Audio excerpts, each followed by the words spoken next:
Hello everyone. हमने last chapter में देखा था कि मार्क जोस से कहता है, चेस मिलर तुम जानते हो जिसका तुम पहले बॉडीगार्ड रह चुके हो।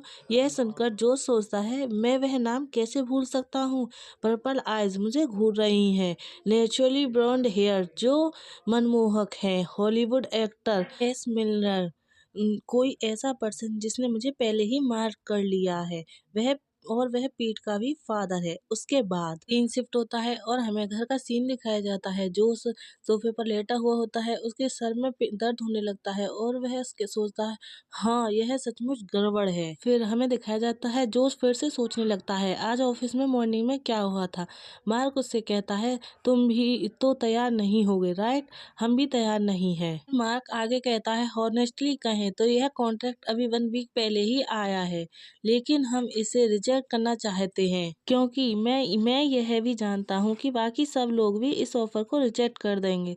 जैसा कि तुम जानते हो मिलर का स्वभाव बहुत खराब है राइट, मेरा मतलब है वरना वेस्ट से इतनी दूर से रिक्वेस्ट यहाँ तक क्यों आएगा। फिर मार्क अपने हाथों को फोल्ड करता है और ब्लड होते हुए कहता है, लेकिन इस कॉन्ट्रैक्ट के टर्म बहुत अच्छे हैं।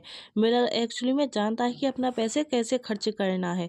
यह सुनकर जोश भी थोड़ा परेशान होते हुए कहता है, क्या तुमने दूसरों को भी बताया। मार्क कहता है, मैंने पहले ही फोन पर सभी को इन्फॉर्म कर दिया है। वे सभी पहले इसके बारे में सोचना चाहते हैं। इससे अधिक 6 मंथ और कम से कम 3 मंथ लग सकते हैं। यदि अवधि बढ़ाई जाती है तो सैलरी में इंक्रीज किया जाएगा। यदि तुम्हारी सिचुएशन अर्जेंट है तो इस पर कंसीडर करें। ऑफ कोर्स अगर यह डिसाइड हो गया तो पूरी टीम जाएगी, इसलिए ज्यादा बर्डन फील ना करें। मार्क की बातों को सुनता है और वह कुछ भी नहीं बोलता। फिर सीन प्रेजेंट में शिफ्ट होता है। यह सब सोचकर जोश अपने फोन को उठाता है और उसमें देखते हुए सोचता है, correct and most only 6 month, ठीक है। सोचने के बाद जोश मार्क को कॉल करता है और सोचता है, कॉन्ट्रैक्ट पीरियड एंड होने के बाद बिना विस्तार किए तुरंत रुके नंबर की कमी हो सकती है, लेकिन मार्क डेफिनेटली इसे संभाल लेंगे। जोश यह सोच ही रहा होता है कि तभी उधर से मार्क कहता है, हेलो जोश।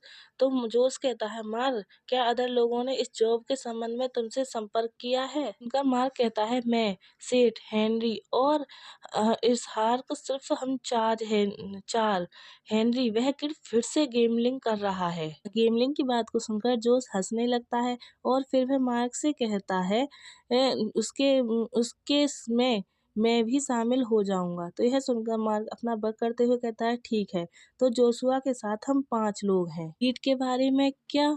यह सुनकर जोश उससे कहता है, क्योंकि एमा मेरी मॉम के साथ रहती है, ऐसा लगता है मैं उसे कुछ देर के लिए वहीं छोड़ दूंगा। उसकी बात को सुनकर मार्क कहता है, ठीक है यह काफी राहत की बात है, मैं डिटेल डेट्स और कॉन्टैक्ट डिटेल्स ईमेल में भेजूंगा। तो यह सुनकर जोश हंसते हुए कहता है, हाँ थैंक यू, फिर मिलेंगे। फिर फोन कट हो जाता है और फिर जोश एक लंबी गहरी सांस छोड़ते हुए सोचता है, सब कुछ ठीक हो जाएगा, कोई गलती नहीं होगी। फिर से चेस के बारे में सोचने लगता है। वह याद करता है जब वह छोटा था तो चेस ने एक ऐड किया था जिसमें वह कहता है, chocolate bar sweet my friend. यह चॉकलेट एडवर्टाइजमेंट में चेस मिलर का फर्स्ट डिब्यूट है।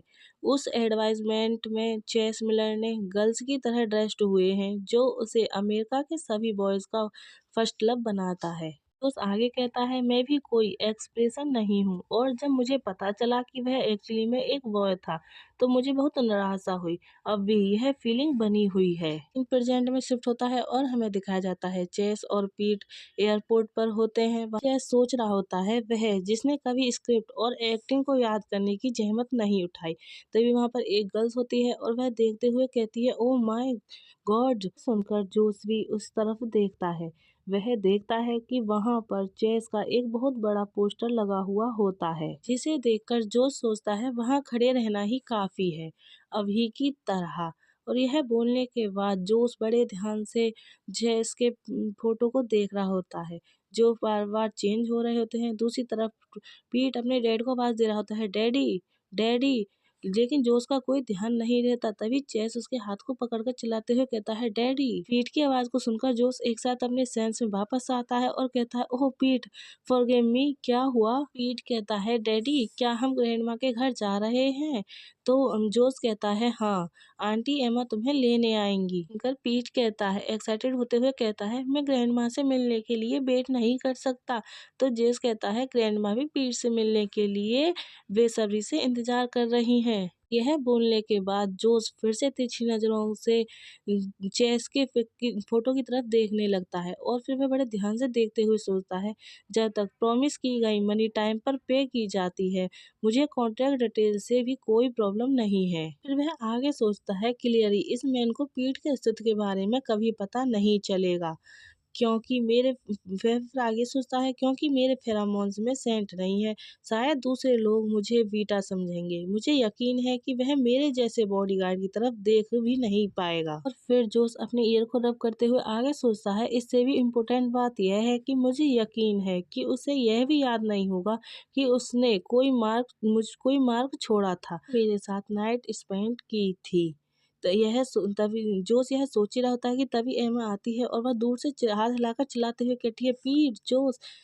एमा को देखकर पीट भी चिल्लाते हुए कहता है आंटी एमा। लगा हुआ जाता है एमा और वह पीट एक दूसरे को हक करते हैं।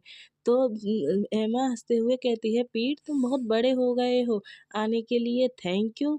वह दोनों अब खुश हो ही रहते हैं कि तभी जोश वहां आते हुए कहता है क्या बात है, तुम अभी भी हमेशा की तरह अगली हो। उसकी बात को सुनकर एमा चिढ़ जाती है और वह पीठ के कानों को कवर करते हुए कहती है अपना मुंह बंद करें। यह सुनकर जोश हंसते हुए कहता है शुक्र है तुम ज्यादा नहीं बदली हो। तो एमा पीठ के हाथ को पकड़ती है और खुश होकर उसे वहां से ले जाते हुए कहती है चलो पीठ ग्रैंडमा तुम्हारा वेट कर रही हैं।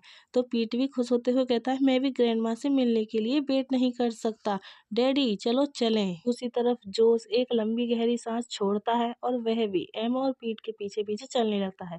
फिर सीन शिफ्ट होता है और हमें 1 वीक बाद एक रेस्टोरेंट का सीन दिखाया जाता है जहाँ पर जोश जाता है और वहाँ पर और भी मेंबर होते हैं। एक मेंबर तभी हाथ लाते हुए कहता है जोश यहाँ पर। जोश उस तरफ जाता है और कहता है गुड मॉर्निंग एवरीवन।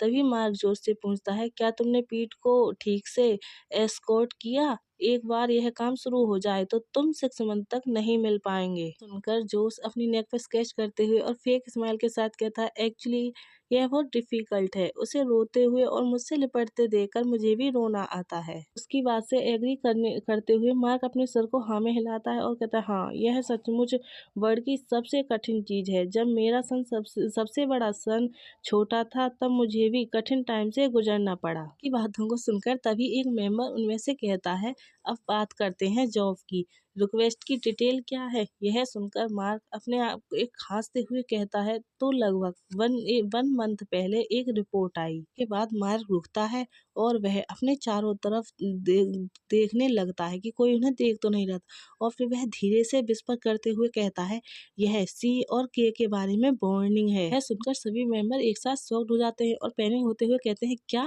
तो दूसरा कहता है क्या तुम सीरियस हो सी के बारे में। यह सुनकर जोश भी शॉक्ड हो जाता है और वह सोचता है अगर यह सी और के बारे में है तो सी के एक संक्षिप्त नाम है जो यूजुअली किसी सेलिब्रिटी के क्लाइंट या कोई ऐसा पर्सन जिसकी सिक्योरिटी की इंफॉर्मेशन लीक होने से रोकने के लिए गोपनीय रखा जाना आवश्यक है। तो फिर वह आगे सोचता है यहाँ सी का रिफ्रेश चेस है और के रिफ्रेशिंग किडनैपिंग से है। तो यह चेस की किडनैपिंग के बारे में एक वार्निंग है। गाइस यही हमारा चैप्टर लास्ट होता है। आई होप आप सब लोगों को पसंद आया होगा। पसंद आया हो तो लाइक सब्सक्राइब एंड कमेंट करें।